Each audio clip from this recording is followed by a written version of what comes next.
Jake Morrison sat in the captain's chair on the bridge of the New Horizon. The ship moved slowly through space, looking for new worlds and life forms. Jake had been a captain for 5 years now. He was 32 years old and had short brown hair and green eyes.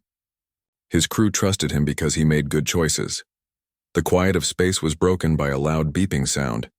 Lieutenant Amy Chen looked up from her control panel. She had long black hair tied back and wore the blue uniform of ship security. Amy had worked with Jake for 3 years. She was smart and always careful about danger. "Captain, we're getting a distress signal," Amy said. Her voice was worried. "It's coming from about 2 hours away." Jake stood up and walked over to Amy's station. "What kind of signal is it?"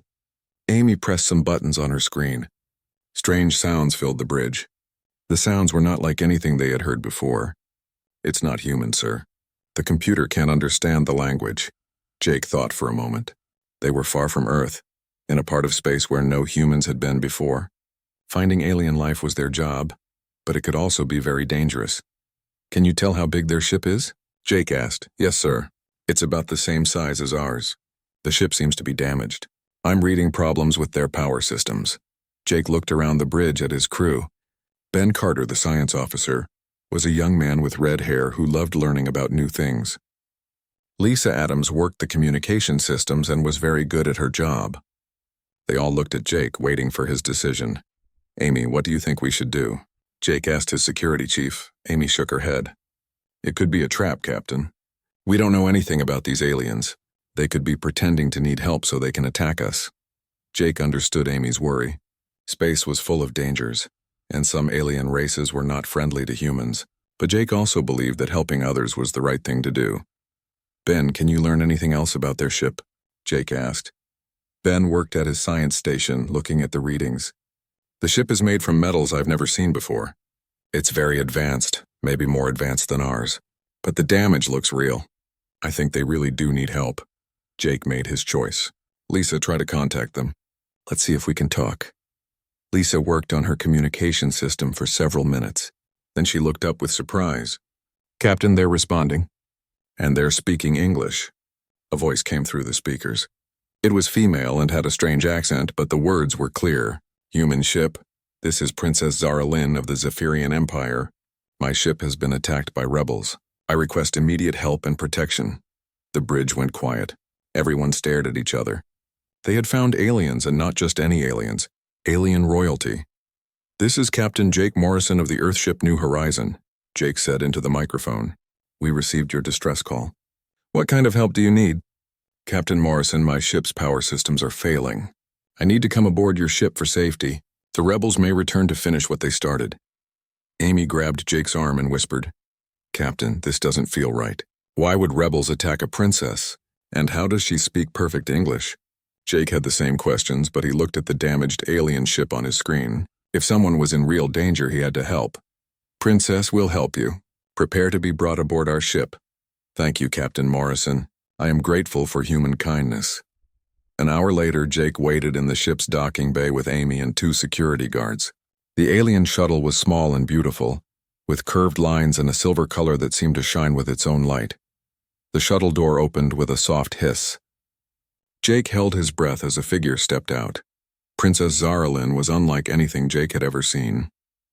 She was tall, about 6 feet, with pale blue skin that seemed to glow softly. Her hair was long and white, and her eyes were bright purple. She wore a tight-fitting suit that looked like it was made from liquid metal. Even though she was clearly not human, she was beautiful in a way that made Jake's heart beat faster. "Captain Morrison," she said, walking toward them with graceful steps. "I thank you for saving my life." "You're welcome, Princess. I'm sorry about what happened to your ship." The princess smiled, but Jake noticed that her purple eyes looked sad, and maybe a little afraid. "The rebels who attacked me want to stop peace between your people and mine. They will do anything to prevent an alliance." Amy stepped forward. "Princess, how is it that you speak our language so well?" "My people have been watching humanity for some time. We believe your race has much to offer the galaxy. I was coming to make first contact when the rebels found me." Jake wanted to believe her story, but something felt wrong. The princess was too perfect, too beautiful. And her story about rebels seemed too simple. "Princess, you're welcome to stay on our ship while we contact Earth. They'll want to know about this meeting." "Of course, Captain. I understand you must follow your procedures." As they walked to the guest quarters, Jake felt the princess watching him. When he looked at her, she smiled in a way that made him feel warm and confused at the same time. Amy walked close to Jake and whispered, "Captain, be very careful. Something about this whole situation feels like a trap." Jake nodded, but he couldn't stop looking at the alien princess. He was starting to realize that this meeting would change everything, not just for him, but for all of humanity. 3 days had passed since Princess Zara Lynn came aboard the New Horizon. Jake found himself thinking about her more and more. She was smart, funny, and seemed genuinely interested in learning about humans. But Amy's warnings kept echoing in his mind. Jake was walking to the bridge when the lights suddenly went out. Emergency lighting came on, casting red shadows everywhere. The ship shook slightly and alarms started beeping. "What's happening?" Jake called out as he ran to the bridge. Lisa was working frantically at her station. "Captain, we're having power problems. The main computer is acting strange. It keeps shutting down systems for no reason." Ben looked up from his science station with worry on his face. "Sir, I've checked everything twice. There's no technical reason for these problems. All our systems should be working perfectly."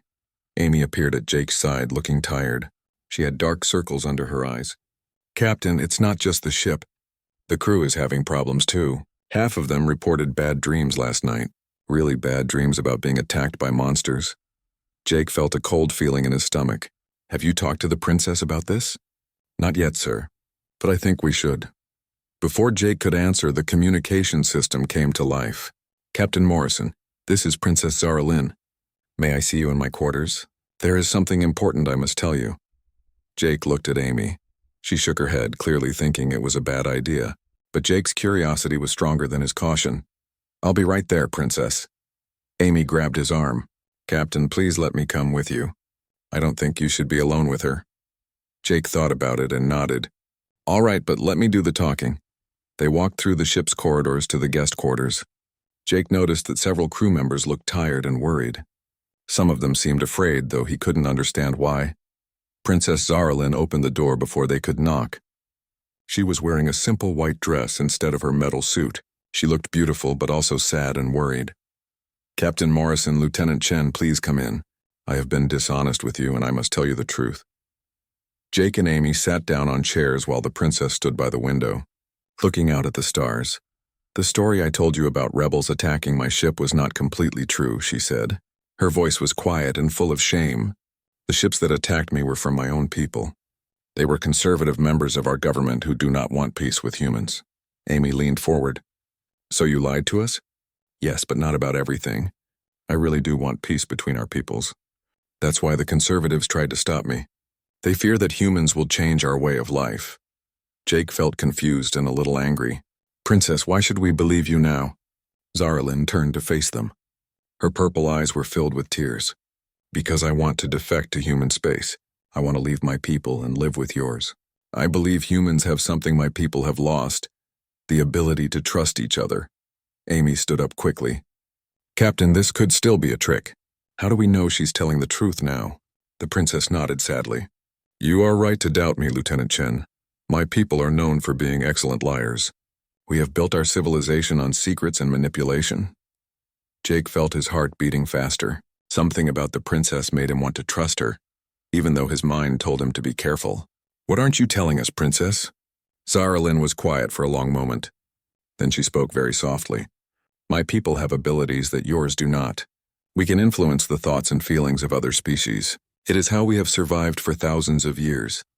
Amy jumped up from her chair. "You've been controlling our minds?" "No," the princess said quickly. "I have not used my abilities on purpose. But sometimes they work without my control, especially when I am emotional or afraid." Jake felt sick. Had his growing attraction to the princess been real? Or had she been manipulating him without knowing it? "Are you affecting us right now?" "I don't know," Zara Lynn said honestly. "That is why I must tell you everything. You deserve to know the truth about what I am." Amy was pacing around the room. "Captain, we need to contact Earth immediately. This is too dangerous." Before Jake could respond, his communication device beeped. Ben Carter's voice came through, sounding excited and worried at the same time. "Captain, you need to come to the science lab right away. I've discovered something important about our guest." Jake looked at the princess. "We'll continue this conversation later." In the science lab, Ben showed them readings on his computer screen. "Captain, I've been studying the princess's biological data from her medical exam. Her brain patterns are unlike anything I've ever seen." "What do you mean?" Jake asked. "Her mind produces energy waves that can affect other brains. It's like she has a natural ability to connect with other people's thoughts. The strange thing is these waves have been getting stronger since she came aboard." Amy crossed her arms. "So she has been controlling us?" "Not exactly," Ben said. "It's more like her emotions are affecting everyone on the ship. When she's afraid or sad, we feel it too. That's probably why everyone is having nightmares." Jake thought about the power problems and the crew's strange behavior. Could her abilities be affecting our ship's systems too? "It's possible. Some of our computer systems use bioneural circuits. Her brain waves might be interfering with them." Jake felt overwhelmed. The princess had abilities that could control minds and affect their ship. But she claimed she wanted to help humanity, and that she couldn't fully control these powers. Amy looked at Jake with serious eyes. "Captain, what are we going to do?" "We can't trust her, but we can't just throw her off the ship either." Jake stared at the data on Ben's screen. The princess was either the most dangerous person they had ever met, or someone who desperately needed their help. The problem was, with her abilities, it might be impossible to know which was true. "We need to be very careful," Jake said finally, "but we also need to give her a chance to prove herself. If she really wants to help humanity, maybe there's a way to test her intentions." Amy shook her head. "How can we test someone who can influence our thoughts?" Jake didn't have an answer, but he knew they had to try. The future of human and alien relations might depend on whether they could learn to trust someone whose very nature made trust nearly impossible. Jake couldn't sleep that night. He kept thinking about what Ben had discovered about the princess's abilities. Every time he felt attracted to her or wanted to trust her, he wondered if those feelings were really his own. The next morning, Princess Zaralyn asked to see him alone in his private quarters. Amy didn't like the idea, but Jake agreed. He needed to understand what the princess really wanted. When she arrived, Jake noticed she looked different. Her pale blue skin seemed less bright, and her purple eyes looked tired. She was still wearing the simple white dress from the day before. "Captain Morrison, I know you are questioning everything you feel about me," she said as she sat down across from his desk. "I would do the same if I were in your position. Princess, how can I trust anything when you might be influencing my thoughts without even knowing it?" She nodded sadly. "You cannot. And that is why I must do something that no member of my royal family has ever done before." Jake leaned forward. "What do you mean?" The princess stood up and walked to the center of the room. She placed her hands on her dress, and Jake suddenly realized what she was planning to do. "Princess, wait. Captain, please listen to me first," she said, her voice shaking slightly. "What I am about to do will either prove to you that I am sincere or it will kill me. In my culture, what I am planning is considered the ultimate act of trust and vulnerability." Jake watched as she slowly began to remove her dress. Underneath, he could see the tight silver suit she had been wearing when she first came aboard. But now he understood that it wasn't just clothing. It was some kind of protective system. "This biosuit protects me from disease, helps me breathe your air, and amplifies my natural abilities," she explained as she continued undressing. "Without it, I will be completely vulnerable to your environment and unable to use any of my powers." The silver suit seemed to be made of living metal that moved and shifted as she touched different parts of it. Jake realized he was seeing technology far beyond anything humans had developed. "Princess, you don't have to do this. We can find another way." "No, Captain Morrison. There is no other way."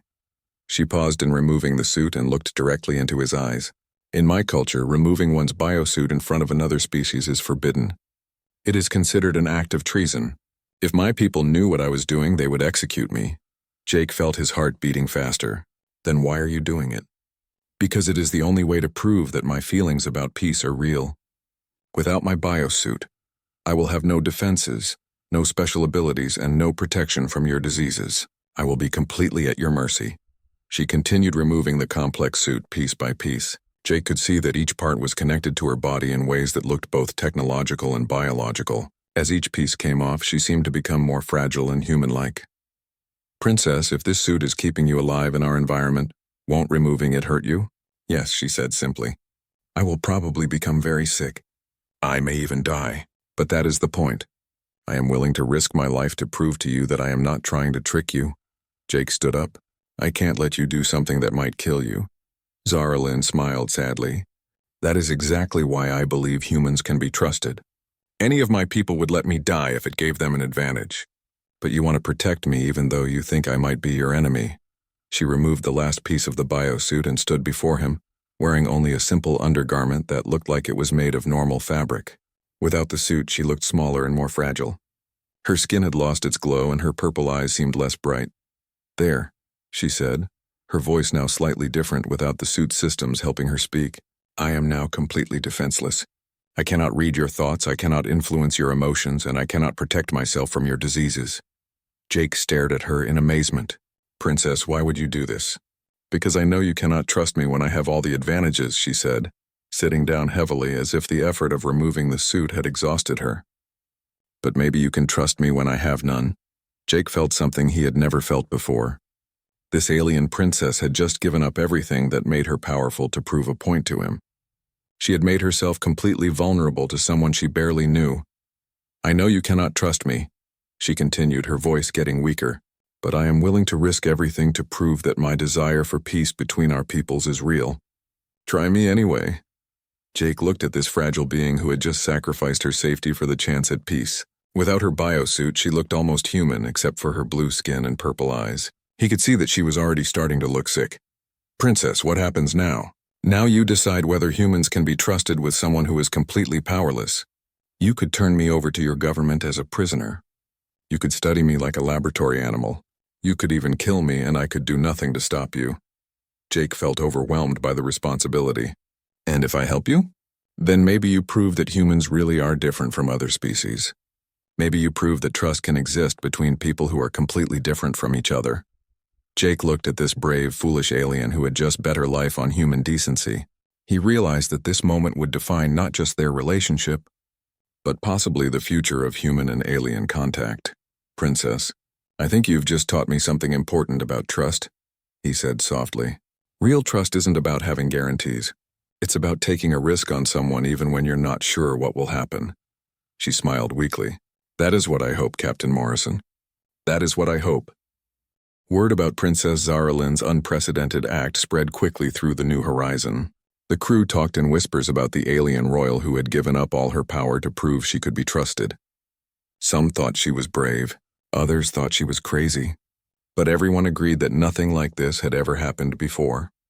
2 days after the princess removed her biosuit, she began to get sick. It started with a simple cough, but quickly got worse. Her blue skin became pale and she could barely stand without help. Ben Carter worked around the clock trying to help her, but human medicine was not designed for alien biology. Jake sat by her bedside in the medical bay, watching her struggle to breathe. Princess, you need to put your biosuit back on. You're dying. Zara Lynn shook her head weakly. No, Captain. If I put it back on, you will never know if you can truly trust me. This is the test I chose. This isn't a test anymore. This is suicide. Maybe, she whispered. But if I die proving that humans can be trusted with someone helpless, then maybe my death will mean something. Jake felt frustrated and scared. He had never met anyone so determined to prove a point that they would die for it. Amy entered the medical bay with a serious expression. Captain, we have a problem. A big problem. What now? Earth Command received our reports about the princess. The news has also reached the Zephyrian Empire. They're demanding her immediate return. Jake's heart sank. How long do we have? 72 hours. If we don't return her by then, they're threatening to declare war on humanity. Jake looked at the sick princess, then back at Amy. What does Earth Command want us to do? They want her back on Earth for questioning. The intelligence people think she could tell us everything about Zephyrian technology and military strength. They think this is the biggest intelligence opportunity in human history. Jake felt sick, so they want to use her. Can you blame them, Captain? We're talking about the survival of humanity. If the Zephyrians attack, millions of people could die. Ben Carter looked up from his medical equipment. Captain, there's something else you should know.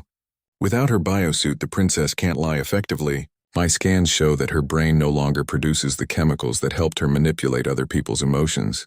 What does that mean? It means that right now she's probably being more honest with us than any Zephyrian has ever been with another species. Everything she's told us since removing the suit is likely the complete truth. Amy shook her head. That doesn't change the fact that we might be starting a war by keeping her here. Jake looked around the medical bay at his crew. Everyone was waiting for him to make a decision that could affect the future of humanity. He had never felt so much pressure in his life. What do you think we should do? He asked the group. Ben spoke first. Captain, I think she's genuine. No one would risk dying just to trick us. Her actions prove that she really wants peace. Amy disagreed.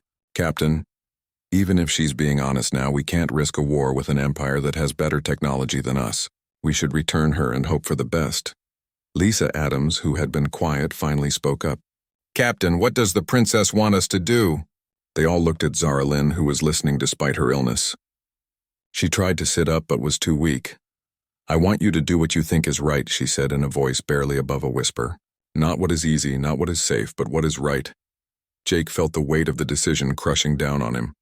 If he returned the princess, humanity might lose its best chance for peace with an advanced alien civilization. But if he kept her, he might be starting a war that humanity couldn't win. There's another option, Jake said slowly. We could let her put her biosuit back on. That would save her life and restore her abilities.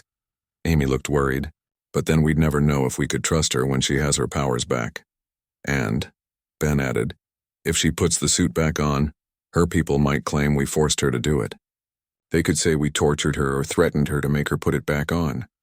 Jake realized that every choice led to problems. Keep the princess and risk war. Return her and lose the chance for peace. Let her die and prove nothing. Save her and destroy the test she wanted to complete. Captain, Amy said softly, sometimes there are no good choices. Sometimes you just have to pick the least bad option. Jake looked at the princess again. Her purple eyes were closed and her breathing was very shallow. The medical equipment showed that her condition was getting worse. Princess, Jake said, gently touching her hand. If you put your biosuit back on, what will happen? She opened her eyes with great effort. I will live, but I will also regain my abilities. You will never know if your feelings about me are real, or if I am accidentally influencing you. And if you don't put it back on, I will probably die.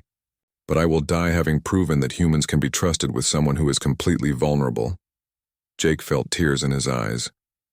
This brave alien was willing to die to prove a point about trust and peace, but he couldn't let her die even if it meant never knowing if her intentions were real.